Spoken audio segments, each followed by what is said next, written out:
تو ہمارا عمل بھی اچھا نہیں ہوتا. چاہے ہم جتنی مرضی محنت کر لیں، جتنی مرضی کوشش کر لیں، ہمیں اس کا پھل، اس کا اجر اچھا نہیں ملتا. اور 5 وقت کی نماز کی پابندی تو آپ لوگوں نے لازماً رکھنی ہے، اور کام کرنا ہمارا کام ہے، اور پھر اس کا پھل، اس کا اجر دینا ہمارا رب کائنات کا کام ہے.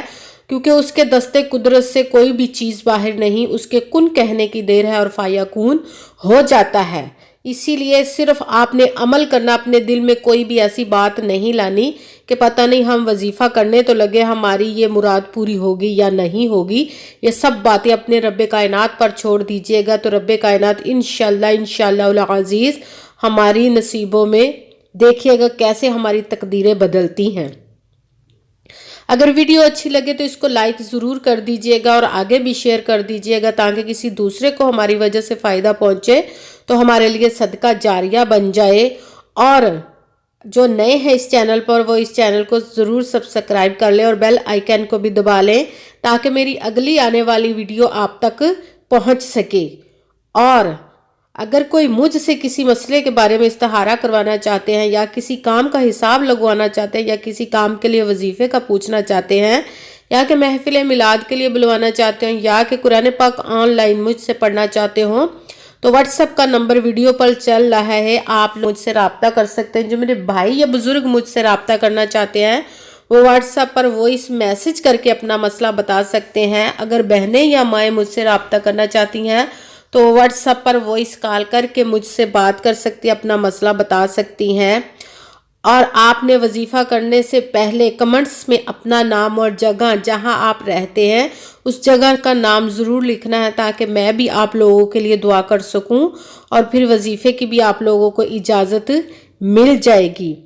سب سے پہلے تو آپ نے یقین کامل رکھ کے کہیں پہ بھی بیٹھ کر باوضو آپ نے اس وظیفے کو شروع کرنا ہے. سب سے پہلے اپنے ذہن میں جس بھی مقاصد کے لیے آپ اس وظیفے کو کریں اس کو اپنے ذہن میں رکھنا، اس کی نیت رکھنی ہے. پھر آپ نے سب سے پہلے ایک مرتبہ درود پاک پڑھنا ہے. کوئی سا بھی درود پاک پڑھ سکتے ہیں، مگر بہتر ہے کہ درود ابراہیمی جو نماز میں پڑھا جاتا ہے وہ والا درود پاک پڑھ لیں، اور اس کے ساتھ ہی ایک مرتبہ اعوذ باللہ من الشیطان الرجیم بسم اللہ الرحمن الرحیم پڑھ کر اپنا وظیفہ شروع کر لیں. سب سے پہلے نمبر پر جو وظیفہ پڑھنا وہ ہے حسبنا اللہ ونعم الوکیل. حسبنا اللہ ونعم الوکیل. حسبنا اللہ ونعم الوکیل. یہ قرآن پاک کی آیت ہے، اس کو آپ نے 7 مرتبہ 7 ٹائم پڑھنا ہے. اس کے ساتھ ہی جو دوسرے نمبر پر آپ نے وظیفہ پڑھنا وہ ہے یا شاہدو. یہ رب کائنات کا اسم ہے، نام ہے یا شاہدو. یا شاہدو. یا شاہدو. اس کو بھی آپ نے 7 مرتبہ 7 ٹائم ہی پڑھنا ہے. تعداد میں آپ نے کمی پیشی نہیں کرنی. جس تعداد، جس بھی ترتیب کے ساتھ میں آپ لوگوں کو بتا رہی ہوں، اسی تعداد کے ساتھ آپ نے اس وظیفے کو کرنا ہے.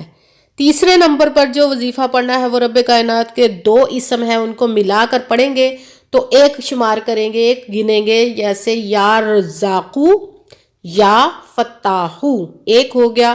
یا رزاقو یا فتاحو، 2 ہو گیا. اسی طرح یا رزاقو یا فتاحو، یا رزاقو یا فتاحو. اس کو بھی آپ نے 7 مرتبہ 7 ٹائم ہی پڑھنا ہے. سب سے پہلے ایک مرتبہ درود پاک پڑھا، اس کے بعد ایک مرتبہ اعوذ باللہ من الشیطان الرجیم بسم اللہ الرحمن الرحیم پڑھ کر وظیفہ شروع کر دینا ہے.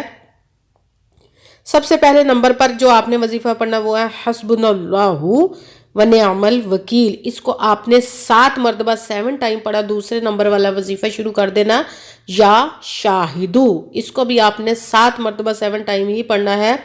پھر تیسرے نمبر والا وظیفہ یا رزاقو یا فتاحو. اس کو بھی آپ نے 7 مرتبہ 7 ٹائم ہی پڑھنا ہے. پھر وہی درود پاک پڑھنا جو درود پاک آپ نے وظیفہ شروع کرنے سے پہلے پڑھا تھا. وظیفہ پڑھنے، درود پاک پڑھنے کے بعد آپ کا وظیفہ مکمل ہو گیا. آپ دونوں ہاتھوں کو رب کائنات کی بارگاہ میں بلند کر لینا ہے اور اپنے حاجت اور اپنے مقاصد کی خوب دعائیں کرنی، جس بھی مقصد کے لیے آپ نے وظیفہ کیا. اور دعاؤں میں مجھے بھی یاد رکھے گا جزاک اللہ خیرہ، میرے لیے بھی دعا کیجیے گا، اور اللہ تعالیٰ سے دعا کرتے کہ جس مقصد، جس بھی حاجت، جس بھی مراد کے لیے آپ نے رب کائنات سے یہ وظیفہ کیا وہ آپ کے پورے عطا فرمائے اور آپ کی زندگی میں معجزات عطا فرمائے، آمین ثم آمین۔ السلام علیکم ورحمۃ اللہ وبرکاتہ۔